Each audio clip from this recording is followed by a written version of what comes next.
आज हम आपको धरती पर बने एक ऐसे सचखंड के दर्शन करवाने जा रहे हैं जो दुनिया का सबसे प्रसिद्ध धार्मिक स्थान है, जिसे 8 सिख गुरुओं की चरण धूल प्राप्त है। जहाँ के अमृत सरोवर में स्नान करने से लाइलाज बीमारियां भी ठीक होती हैं। ये वो स्थान है जहाँ गुरुओं की कृपा से इतना खजाना है जिसका आप अंदाजा भी नहीं लगा सकते। ये वो पवित्र स्थान है जिसके बनने की भविष्यवाणी गुरु नानक देव जी ने कई साल पहले से ही कर दी थी। इस स्थान का निर्माण एक ऐसे सिख गुरु ने किया है जो बचपन में अनाथ थे, जिन्हें 2 वक्त की रोटी भी नसीब नहीं होती थी। उबले चने बेचकर अपना घर चलाया करते थे। आज उन्हीं के इस दर पर हर दिन उनका करोड़ों का श्रृंगार होता है।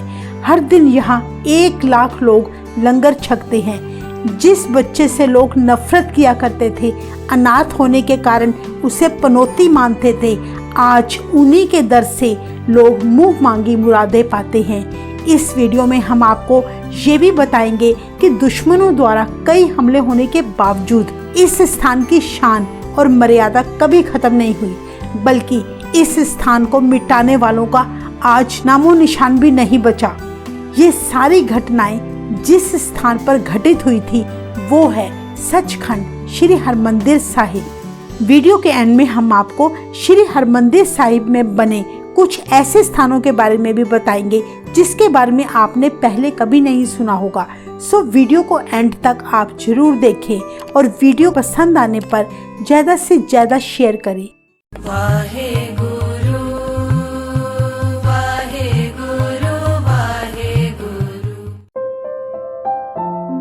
सचखंड श्री हरमंदिर साहिब सिख धर्म का सबसे प्रसिद्ध ऐतिहासिक गुरुद्वारा है जो पंजाब के अमृतसर शहर में स्थित है। इस गुरुद्वारे का निर्माण 5वें गुरु श्री गुरु अर्जन देव जी ने करवाया था। ये वो पवित्र धरती है जिसे 8 गुरु साहिबान की चरण छू प्राप्त है। केवल 8वें गुरु श्री हरकृष्ण साहिब जी और 10वें गुरु गुरु गोबिंद सिंह जी श्री हरमंदिर साहिब की धरती पर नहीं आए। अगर हम श्री हरमंदिर साहिब के निर्माण से पहले की बात करें तो यहाँ पर पहले एक जंगल हुआ करता था और बहुत सी झीलें थी। यहाँ का शांत वातावरण होने के कारण बहुत सारे ऋषि मुनि यहाँ आकर तपस्या किया करते थे। पर इस जगह को पहचान तब मिली जब गुरु नानक देव जी भाई मर्दाना जी के साथ अपनी उदासियों के दौरान सुल्तानपुर जाते समय यहाँ पर कुछ दिन रुके थे। गुरु जी के आने की खबर सुनकर तब सुल्तान विंड में रहने वाला एक भाई तारा था जो गुरुजी और भाई मर्दाना जी के लिए बड़े प्रेम से कड़ा प्रसाद लेकर आया। भाई मर्दाना जी ने जब वह प्रसाद चखा तो कहने लगे, गुरुजी यह तो बहुत स्वाद है, लगता है जैसे अमृत हो। गुरु नानक देव जी ने तब भाई मर्दाना जी के साथ वचन किया कि आने वाले समय में इस जगह पर अमृत बरसेगा। यहाँ एक ऐसा नगर बसेगा जो भक्ति और मुक्ति का केंद्र बनेगा। कहा जाता है कि कुछ समय बाद दूसरे गुरु अंगद देव जी इस धरती पर आए। इसके बाद जब तीसरे गुरु अमरदास जी यहाँ आए तो यहाँ का शांतमयी सुखद वातावरण देखकर उन्होंने एक नगर बसाने का फैसला कर लिया, जिसके लिए उन्होंने तुंग गांव के जमींदारों से जमीन खरीदी और चौथे गुरु रामदास जी की सेवा लगा दी। गुरु रामदास जी ने 1577 ईस्वी में इस जगह पर गुरुद्वारा साहिब बनाने के लिए सरोवर की खुदवाई शुरू करवाई और पंजाब के 55 व्यापारियों को इस स्थान पर लाकर बसा दिया और इस शहर का नाम रखा गया रामदासपुरा, जिसे बाद में गुरु का चक नाम दिया गया। जिस सरोवर को गुरु जी ने खुदवाया था उसका नाम अमृत सरोवर रखा गया, इसीलिए इस शहर का नाम सरोवर के नाम से अमृतसर पड़ गया। गुरु रामदास जी के ज्योति जोत समाने के बाद उनके पुत्र 5वें गुरु अर्जन देव जी ने इस कच्चे सरोवर को पक्का कराया और सरोवर के बीचों बीच जहां गुरु अमरदास जी और गुरु रामदास जी बैठकर भजन बंदगी किया करते थे, संतों को उपदेश देते थे, उसी जगह पर गुरु अर्जन देव जी ने श्री हरमंदिर साहिब का निर्माण करवाया।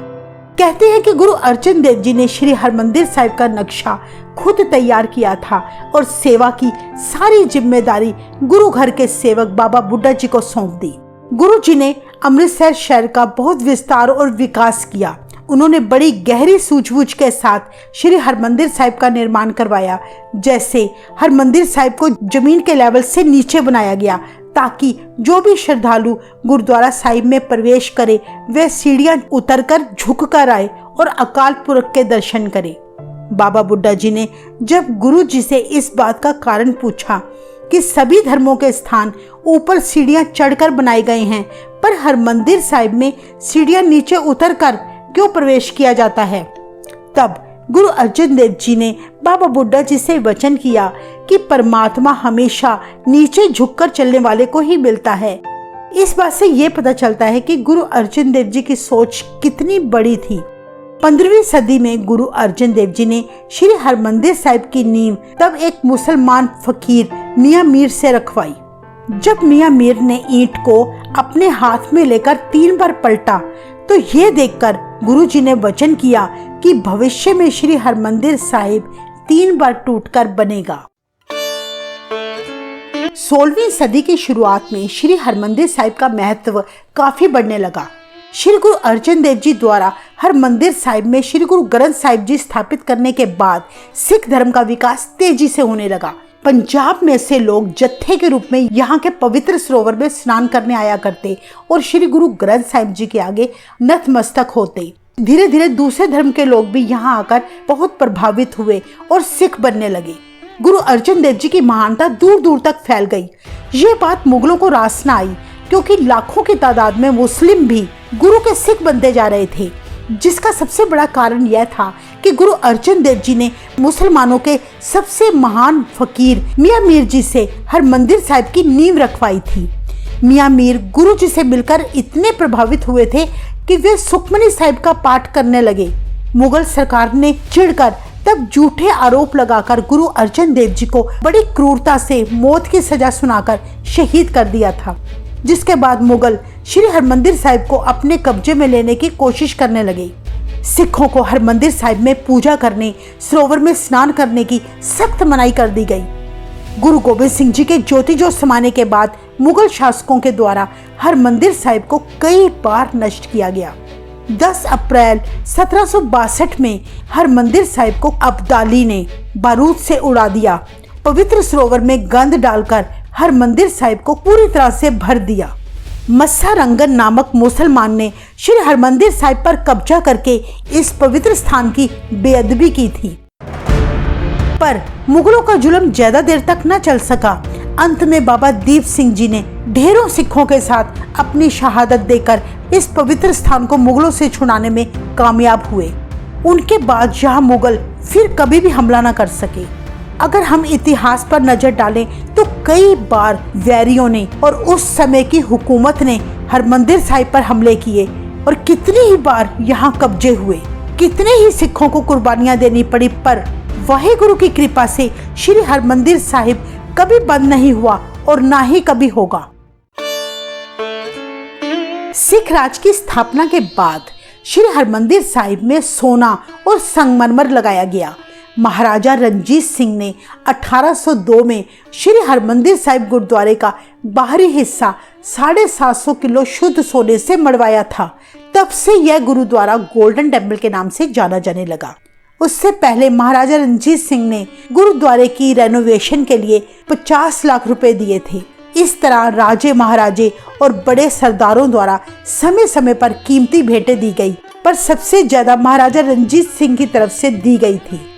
आज भी वे कीमती भेंटें गुरुद्वारा साहिब में संभाल कर रखी गई हैं, जैसे सोने चांदी के फावड़े, कीमती मोती, नीलम और सोने के गहने, कीमती छत्र, चांदी के तसले आदि। इन सभी दुर्लभ और बेशकीमती वस्तुओं के दर्शन गुरु साहिबान के गुरपर्व पर किए जाते हैं। गुरुओं के सत्कार के लिए श्री दरबार साहिब में ये सारी बहुमूल्य वस्तुएं सजाई जाती हैं, जिनकी कीमत का अंदाजा भी नहीं लगाया जा सकता। श्री दरबार साहिब की जिस जगह में ये कीमती सामान संभाल कर रखे जाते हैं उसे तोशा खाना कहते हैं। यह तोशा खाना दरबार साहिब में प्रवेश करते ही सीधे हाथ की तरफ एक कमरे की पहली मंजिल पर बना है, जहां ये कीमती सामान बड़ी एहतियात के साथ रखा जाता है। कहा जाता है कि 1923 में दरबार साहिब की कार सेवा के दौरान 5 प्यारों ने सेवा की शुरुआत इन 6 फावड़ों के साथ की थी, जो सोने और चांदी के बनाए गए थे। इसके साथ ही 16 चांदी के तसले 1923 की कार सेवा में काम में लाई गई थी, जो गुरपर्व वाले दिन दरबार साहिब में सजाए जाते हैं। ये तलवार जो आप देख रहे हैं महाराजा रणजीत सिंह की है, जो सोने की बनी हुई है। इसमें हीरे जड़े हुए हैं। ये ऐतिहासिक तलवार गुरपर्व के अवसर पर दरबार साहिब में गुरु चरणों में सजाई जाती है। ये सुच्चे मोतियों का हार है, जिसे एक ऐसे अंग्रेज श्रद्धालु द्वारा शुक्राने के तौर पर भेंट किया गया था, जिसके कैंसर का लाइलाज रोग सरोवर में स्नान करने और दरबार साहिब में अरदास करने के बाद ठीक हुआ था। ये भी खास अवसर पर गुरु जी के चरणों में इस तरह सजाया जाता है। ये जो आप सोने के 2 बड़े फूलदान देख रहे हैं, दिल्ली के एक ऐसे सिख द्वारा शुक्राने के तौर पर भेंट किए गए थे, जिनके घर में कई सालों से कोई संतान ना थी, पर दरबार साहिब में स्नान करके और अरदास करने के बाद वाहेगुरु की मेहर सदका उन्हें 2 पुत्रों की दात हासिल हुई थी। दरबार साहिब से अपनी मन्नतें पूरी होने पर संगतें अपनी श्रद्धा और शुक्राने के तौर पर दरबार साहिब में अपनी भावना अनुसार धन के साथ साथ सोना भी भेंट करती रहती हैं। संगतों द्वारा भेंट किए सोने को शुद्ध करके सोने की ईंटों के रूप में बदलकर तोशे खाने में बड़ी हिफाजत से रख दिया जाता है। स्क्रीन पर जो आप ये चंदन की तारों का बना चमर देख रहे हैं, 1925 में एक मुसलमान फकीर हाजी मोहम्मद मस्कीन जी द्वारा बड़ी श्रद्धा से इसे भेंट किया गया था। तोशे खाने में एक बहुत ही कीमती और सुंदर चांदनी है। इस चांदनी के ऊपर बड़े महंगे हीरे और रत्न जड़े हुए हैं। ये चांदनी महाराजा रणजीत सिंह को हैदराबाद के नवाब ने भेंट की थी, पर बाद में महाराजा रणजीत सिंह ने वो चांदनी दरबार साहिब में भेंट कर दी थी। हम आपको बता दें कि 1990 के दौरान श्री हरमंदिर साहिब की इमारत को 500 किलो शुद्ध सोने के साथ फिर से रेनोवेट किया गया था, जो आजकल इसकी कीमत करीब 135 करोड़ आंकी जाती है। ये काम देश के कोने कोने से आए निपुण आर्टिस्टों द्वारा कराया गया था, जिसे करने में करीब 4 साल लगे। वीडियो में आगे बढ़ने से पहले हमारी आपके आगे रिक्वेस्ट है कि आप चैनल को सब्सक्राइब जरूर करें, जहां हम इस तरह की सिख इतिहास से जुड़ी अनसुनी बातें बताते रहते हैं। श्री हरमंदिर साहिब में बाबा बुड्ढा जी की दुख भंजनी बेरी के पास कोने में जहां जल की सेवा की जाती है, उसके बिल्कुल सामने परिक्रमा में ये जो चक्र आपको दिख रहा है, केवल ये संगमरमर का डिजाइन नहीं है, बल्कि इसके साथ इतिहास की एक बहुत बड़ी घटना जुड़ी है।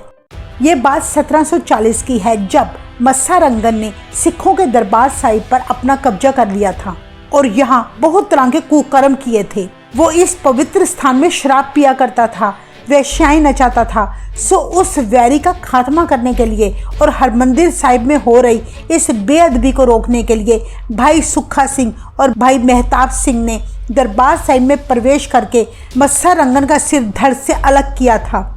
भाई मेहताब सिंह ने मस्सा रंगन का कटा सिर अपने नेज़े पर टांग लिया था।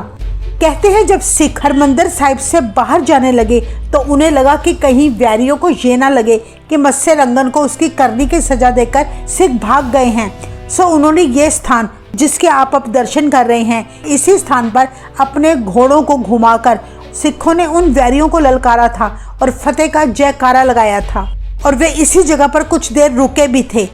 सो इसी घटना को याद करने के लिए यह चक्र बनाया गया है। परिक्रमा में केवल यही एक चक्र बना हुआ है और इसके अलावा किसी कोनों में कोई चक्र नहीं बनाया गया। हम सब हरमंदिर साहिब तो जरूर गए होंगे और इस स्थान से गुजरे भी होंगे, पर इस डिजाइन पर हमने कभी गौर नहीं किया होगा। सो अगली बार जब आप हरमंदिर साहिब जाएं तो जरूर इस जगह के दर्शन करके आएं।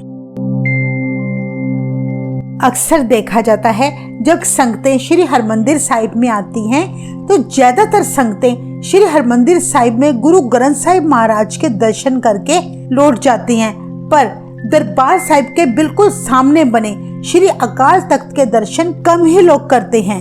हम आपको बता दें कि श्री अकाल तख्त साहिब की बहुत महानता है, क्योंकि यह स्थान छठे गुरु श्री हरगोबिंद साहिब जी ने 15 जून 1606 में बनवाया था। यह सिख धर्म के 5 तख्तों में से पहला तख्त है जहां सिख धर्म से जुड़े सारे ऐतिहासिक फैसले लिए जाते हैं। क्या आपने कभी ध्यान दिया कि श्री हरमंदिर साहिब के सामने बनी श्री अकाल तख्त की यह इमारत कुछ टेढ़ी बनाई गई है, जैसे कि आप स्क्रीन में देख सकते हैं। क्या आप इसका कारण जानते हैं? असल में जब अकाल तख्त से सिख जत्थेदार कोई फरमान सुनाते हैं तो अकाल तख्त से उन्हें हरमंदिर साहिब के दर्शन होते हैं। मतलब वे जत्थेदार श्री हरमंदिर साहिब का ध्यान करके फरमान सुनाते हैं, पर हरमंदिर साहिब से अकाल तख्त के दर्शन नहीं होते, जिसका अर्थ है धर्म के आगे राजनीति फीकी है, क्योंकि श्री हरमंदिर साहिब की इमारत धर्म को और अकाल तख्त की इमारत राजनीति को दर्शाती है। इसके अलावा अकाल तख्त की इमारत टेढ़ी होने का एक ये भी कारण है कि जब हम अकाल तख्त को माथा टेकते हैं तो हमारी पीठ श्री हरमंदिर साहिब की तरफ नहीं होती, जो बिल्कुल सही है। इसीलिए दोनों तरफ माथा टेकने पर किसी भी तरफ पीठ नहीं होती। इस बात से ये पता चलता है कि हमारे गुरुओं ने हरमंदिर साहिब बनाने में और अकाल तख्त बनाने में कितनी बारीकियों का ध्यान रखा है। हम आपको ये भी बता दें कि श्री गुरु हरगोबिंद साहिब जी ने अकाल तख्त की ऊंचाई दिल्ली के तख्त से 1.5 फुट ऊंची बनाई थी, जिसका कारण था कि दुनिया के जितने भी तख्त हैं पर अकाल तख्त से ऊंचा कोई तख्त नहीं हो सकता, क्योंकि अकाल तख्त अकाल पुरख प्रभु का सिंहासन है जो हमेशा सभी तख्तों से ऊंचा ही रहेगा।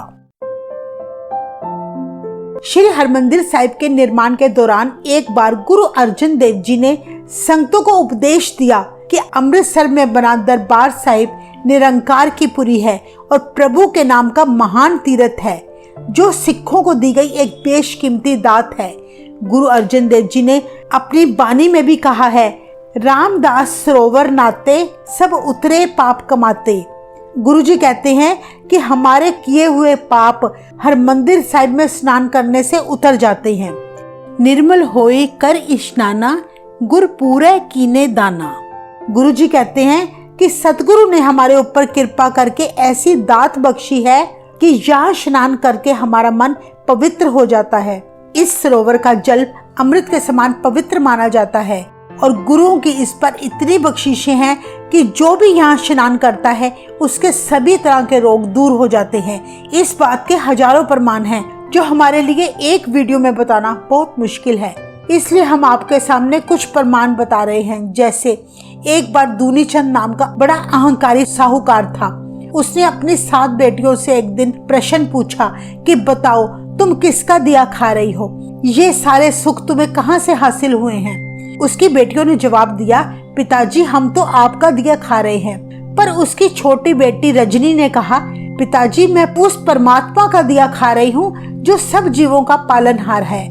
ऐसे शब्द सुनकर दूनी चंद ने गुस्से में आकर अपनी बेटी रजनी का विवाह एक गरीब कोढ़ी व्यक्ति के साथ कर दिया।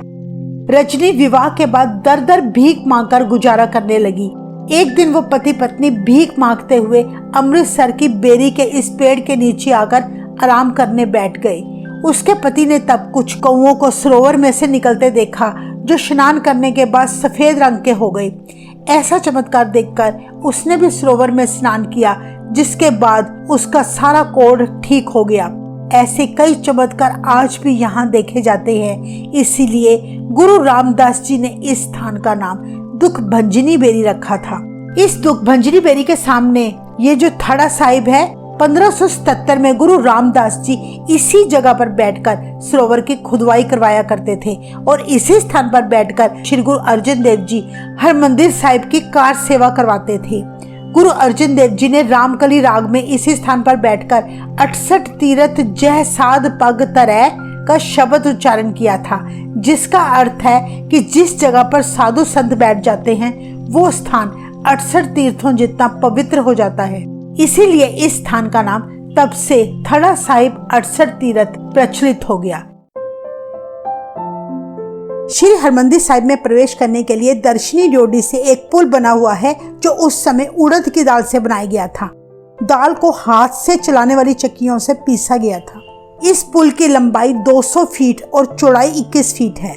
जैसा कि आप सब जानते हैं, श्री हरमंदिर साहिब के 4 दरवाजे हैं, पर पुल एक ही है, जो ये दर्शाता है कि हम चाहे किसी भी जात के, किसी भी धर्म के क्यों ना हो, पर परमात्मा तक पहुंचने का रास्ता सिर्फ एक है।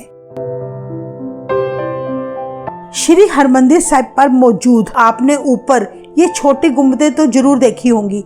ये गुंबदें वैसे ही नहीं बनाई गई, इनके पीछे भी एक खास वजह छिपी है। ये गुंबदें सीधी और उल्टी दोनों तरफ से 19-19 हैं। जब श्री गुरु ग्रंथ साहिब जी का प्रकाश होता है तो उसमें अगर हमने ध्यान दिया हो, श्री गुरु ग्रंथ साहिब जी के एक अंग पर 19 लाइनें होती हैं और दूसरे अंग पर भी 19 लाइनें होती हैं। इस तरह दरबार साहिब में बनी 19-19 गुंबदें श्री गुरु ग्रंथ साहिब जी का प्रकाश दर्शाती हैं। सचखंड श्री हरमंदिर साहिब की जो इमारत आजकल हम देखते हैं, ये वो इमारत नहीं है जो पहले समय में गुरु अर्जन देव जी ने बनवाई थी। अहमद शाह अब्दाली के हमले के बाद श्री हरमंदिर साहिब की ये पहली इमारत नष्ट हो गई थी। तब जस्सा सिंह आलूवालिया के द्वारा श्री हरमंदिर साहिब का दोबारा निर्माण करवाया गया, जो इमारत आजकल हम देखते हैं। और जो हरमंदिर साहिब गुरु अर्जन देव जी ने पहले बनवाया था, उसका नक्शा गुरुजी ने खुद तैयार किया था। उन्होंने इसका नक्शा इतने आधुनिक और वैज्ञानिक ढंग से बनाया था कि उस समय किसी भी तरह के माइक और स्पीकर की सुविधा नहीं होती थी, पर फिर भी जब श्री दरबार साहिब जी में शब्द कीर्तन होता था, बानी उच्चारण होती थी, तो पूरे हरमंदिर साहिब के कॉम्प्लेक्स में सुनाई देता था। श्री हरमंदिर साहिब देश विदेशों में लोगों की आस्था का बहुत बड़ा केंद्र है। अपने ऐतिहासिक महत्व के साथ साथ ये स्थान सबसे बड़ी रसोई के लिए भी विश्व भर में लोगों को आकर्षित करता है। गुरु रामदास जी लंगर हॉल में करीब 1 लाख लोग हर रोज लंगर छकते हैं। इतनी बड़ी संख्या में संगतों के आने के बावजूद सारा लंगर बड़े ही सलीके और तेजी से तैयार किया जाता है। संगतें बढ़ चढ़कर बड़ी श्रद्धा भाव से वाहेगुरु का जाप करते हुए लंगर सेवा करती दिखाई देती हैं। गुरुपुरब वाले दिन 3 से 5 लाख तक संगतें यहाँ आकर लंगर छकती हैं। यहाँ हर रोज 2 लाख रोटियां, 1.5 टन दाल और 25 क्विंटल अनाज का इस्तेमाल होता है। हर रोज 100 LPG सिलेंडर, 5000 किलो लकड़ी का इस्तेमाल किया जाता है। 24 घंटे चलने वाले गुरु के लंगर के कारण कोई यहाँ से भूखा नहीं जाता।